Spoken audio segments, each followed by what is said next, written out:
Hi guys, welcome back to Sport Enjoyment. This is DZ and I have fresh. So a bit too fresh. Maybe we talk about the Super Eagles performance so far in the AFCON 2025. You know, they had a clean sweep in the group stage, and in the knockout stage yesterday, they had like a perfect 1-4-0 against Mozambique, keeping their first clean sheet in this game. What will you talk about? How will you rate their performance so far in this AFCON? Performance, he did very good. And since I had a smile, it don't really impress me to be honest, because coming into this competition, me myself, I don't expect much from them because we no go World Cup now. So Yeah. So the only thing if you give me joy now, be say we dey go AFCON, and to go AFCON no be to participate, not to win am, because looking at the record books here, we get 16 medals out of 21 participating in AFCON. So that 3 AFCON we will get is not a true reflection of how Nigeria performs in AFCON. So that alone, that's AFCON pedigree. Yeah. So what make me felt not really impressed with the team was that coming into a competition, your captain is leaving the team. Yeah, we see After the case in World Cup qualifier. So your captain leaving the team now, the leadership, now coming to a competition, you have to have the leaders in there. So he leaves, then someone else has to fill the shoe. Soldier goes, soldier come back. Yeah. Now that's where Indy comes in. So with the way we start this competition, 100% record.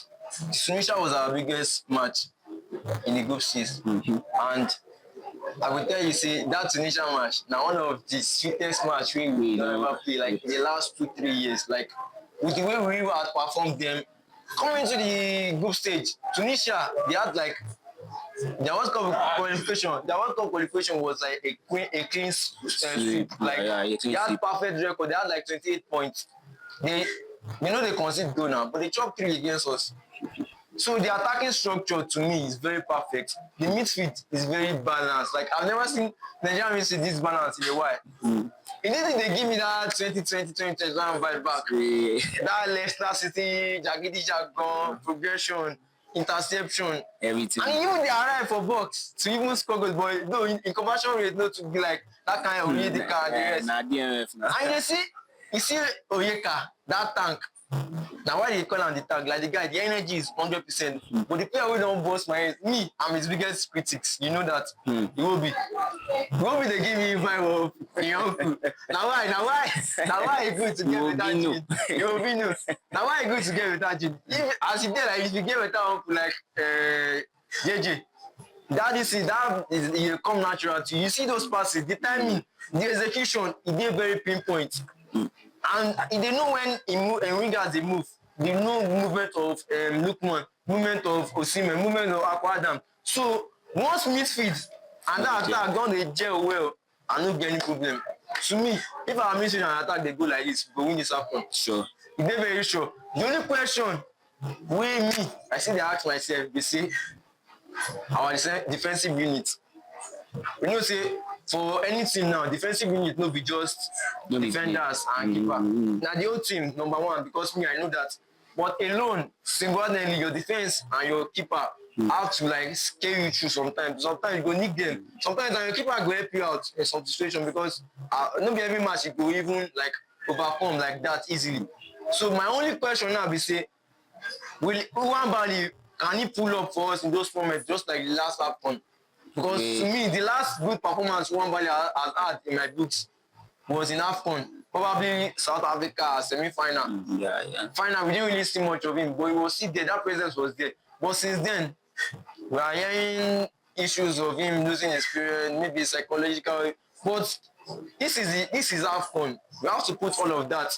No chance, no second chance. This is why it's a competition. So I need that confidence back, not overconfidence. So I need that confidence back on my keeper, because once that keeper don't dey, defense head go correct. You get as keeper go get your back now.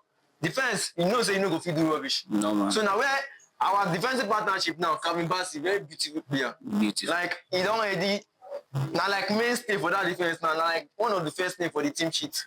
So partnership with Semi Ajayi is coming up. Semi Ajayi now is not like my most favorite player, but I know that if he's in the game, he's in the game. He will always give you. Sure. He's a player that will always give you 7/10 almost every time. So I still trust that partnership. But now the left back, thank God say we no use as they do. That's they do. This thing where he used that last half point, he won't use them again this last. You know what? You know what? First match, I like Chelsea for one thing. Once you know they play well, you know say if you know come on for match, but that other match you know go start or if you know even feature again. So coming into this thing like this, I know that Bruno Yemechi is a very solid left back. Yeah. What made me question him before is that I'm thinking that he's not too defensively oriented. Well, I've seen that he has added that defensive part to his game. Yeah. So that alone gives me confidence going forward that I have a good left back. I have a good centre-back partnership. And now right back, I'm still missing my online, you know. Because now, Osai Samuel is somebody that will give you the basics. Yes, he will give you the basics. But going forward, I see they find that cross. I think when they find that arrival, that cut back into the box. So he's doing the defensive work, his defensive duty well, but he has to also give us like we have that attacking instinct. Once that ball into the box, Osimhen did there. Akwada did there when the ball drops for rebound or anything, any loose ball. Lookman did there. So we have to always punish. Sometimes we don't have to also build up through the middle. We have to also spam those crosses into the box because teams they watch you. Sure. Again, as you analyze game, you know, say anything when they meet you, they already know like 75% of what you are bringing to the table. So going forward, you have to also find other means to also conquer games too. Yeah. So that's the only question I have now.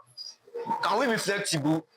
Can our coach do some in-game management well? Because aside that yesterday game where he brought Onyedika, Dele Bashiru, Onuachu, I see the change yesterday. He's already improving on his in-game management. But before then, 75 minutes, when we do those subs, all the energy, momentum drops. That's when we concede one goal. And first conceding goal against Uganda, conceding goal against Tanzania. We considered throughout the group stage. And Mozambique to me is not a big threat attacking wise. I'm not sure one saw any chance, any save yesterday. I think he had 0 shots on target. So my problem now is, can we keep that clean sheet? Because if we meet Algeria, I never forget waiting Algeria do with 2019 now.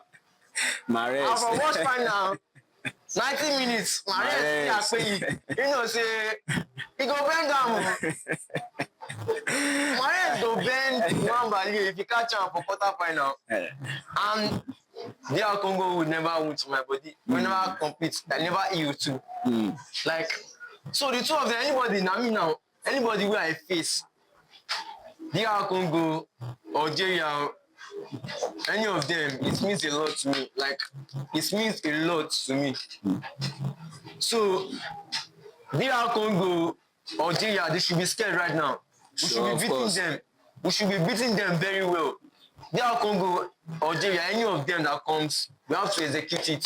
Then we know that this is quarter-final, no second chance. We have to take the game to them from the very beginning.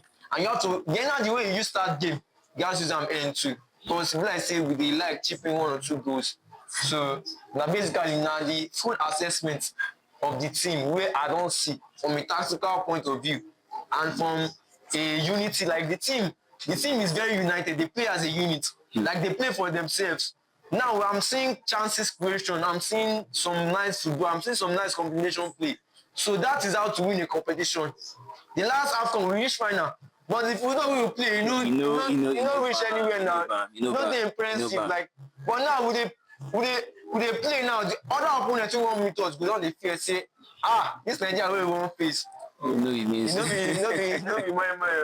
Akara. So now the team is that.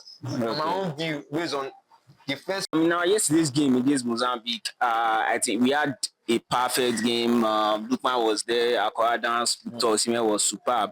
But you know something happened in the 67 minutes where we saw Victor shouting at Lookman. You know, after he has gotten the 2 goals, Lookman not passing the ball to him. We saw that there. What do you think? How will you take that as a fan? A very bad one because it's not a good energy to the team. To the team. That's not a good message for a assistant captain. If he is not on the pitch, so imagine my captain now coming to me and speaking to me in that manner. I will feel bad because they can be bad blood inside that dressing room. Yeah. They can be Lukman camp now and Osimhen camp. Now, wetin dey divide the room be that. Sure. So, as a footballer, you guys go follow me talk. And now, we be say me now, I'm in the game. But after that incident, first off, that incident was a very bad approach. You cannot call your player, hey, this is a team. That's like, no, that's it. For a player in the pedigree of Osimhen, that's the lowest of low. Like, it should be a figure that those other players want to like look up to. So the energy from you have to be 100%. You're one of the first name on t-shirt. Your energy has to be 100%. So the reaction number one is bad, and I feel like Osimhen has too much power in the team because if this is not a competition, I'm telling you, going into the next part, Osimhen should not start. But because we know how important he is as a player, Osimhen has broken a lot of rules that any other player, if they had done that, would not have gone through, like would not go unpunished. But now because it's Osimhen, it's probably our best player, then we make it slide every time. You see that situation we finished the other time. If it was another player, I'm not sure the player might even get another invitation. So as for me, I be Osimhen stand like this. I no dey impressed. When the matter happen yesterday, I no fit back am again because attitude. The only question about Osimhen is always the attitude. It's always the attitude. Not the performance. It's not about the performance. It gives me almost 80, 70, 90% every single time. Sometimes it even give me 100 over 100. So it's not the performance, it's the attitude. You have to be in the game. I saw him after the incident. You could see that he almost even asked to be subbed out of the game. So for a player like that, no, it should not be coming from Osimhen. He stopped drawing, he stopped making the runs. The energy was just zero.